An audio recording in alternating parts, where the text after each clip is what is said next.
Hello guys, কি খবর সবার? এতদিন তো আপনাদের দেখিয়েছি জেমিনি দিয়ে কিভাবে আপনারা রিয়েলিস্টিক ফটো তৈরি করবেন। বাট আপনারা হয়তো একটা বিষয় জানেন, আমরা জেমিনি থেকে যতগুলো ফটো এতদিন পর্যন্ত তৈরি করেছি সব ফটো কিন্তু এখানে সেভ রয়ে গেছে। এটা নিয়ে অনেকে কিন্তু ভয় পায় যে আমাদের ফটো নিয়ে কি করবে না করবে, এসব নিয়ে কিন্তু অনেকে ভয় পায়। বাট আজকে আমি দেখাবো যে এইসব ফটোগুলো আপনারা কিভাবে ডিলিট করবেন। একদম পার্মানেন্ট ভাবে কিন্তু এটা ডিলিট হয়ে যাবে, এটা আর কখনো জেমিনিতে সেভ থাকবে না। আর এটা ডিলিট করে দিলে আপনাদের কোনো ভয়েরও কোনো কারণ থাকবে না। তো চলুন ভিডিওটা স্টার্ট করা যাক।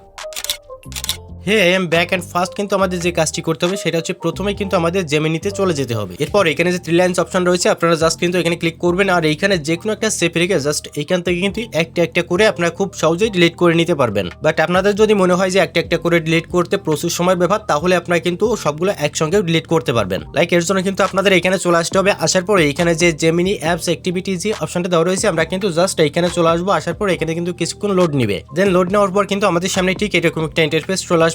আসার পর একদম নিচের দিকে আপনারা দেখতে পারবেন এতদিন পর্যন্ত যতগুলো ফটো তৈরি করেছেন সব কিন্তু এখানে রয়েছে। বাট এখন আমাদের এই সবগুলো একসঙ্গে ডিলিট করতে হবে, তার জন্য আমরা জাস্ট আবার কিন্তু উপর দিকে চলে আসবো। আপনারা উপর দিকে আসার পরে এখানে যে ডিলিট অপশনটা রয়েছে জাস্ট এখানে আপনারা একটা ক্লিক করে দিবেন। এরপর কিন্তু আপনাদের সামনে ঠিক এইরকম একটা ইন্টারফেস শো করবে। এখানে চতুর্থ নম্বরে যে অপশনটা রয়েছে এই যে অল টাইম, আপনারা জাস্ট কিন্তু এই অপশনে একটা ক্লিক করে দিবেন। এখানে কিছু সেকেন্ড লোড নিবে। লোড নেওয়ার পর নিচের দিকে দেখতে পারবেন যে ডিলিট অপশন আসছে, এখানে আপনারা জাস্ট একটা ক্লিক করে দিবেন। লাইক ডিলিট অপশনে ক্লিক করার সঙ্গে সঙ্গে কিন্তু জেমিনিতে সেভ থাকা সমস্ত ডাটা এখান থেকে ডিলিট হয়ে যাবে। কখন কি হয় বলা যায় না, এই জন্য কিন্তু সকল পার্সোনাল ডাটা এখান থেকে রিমুভ করে ফেলা ভালো। সো ফ্রেন্ডস, ভিডিওটি কেমন হয়েছে কমেন্টে বলে যাবেন। যদি ভালো লাগে তাহলে লাইক করে ইউটিউব চ্যানেলটিকে সাবস্ক্রাইব করে রাখবেন। আর আপনাদের অসংখ্য ধন্যবাদ নিজেদের মূল্যবান সময় দিয়ে ভিডিওটি দেখার জন্য।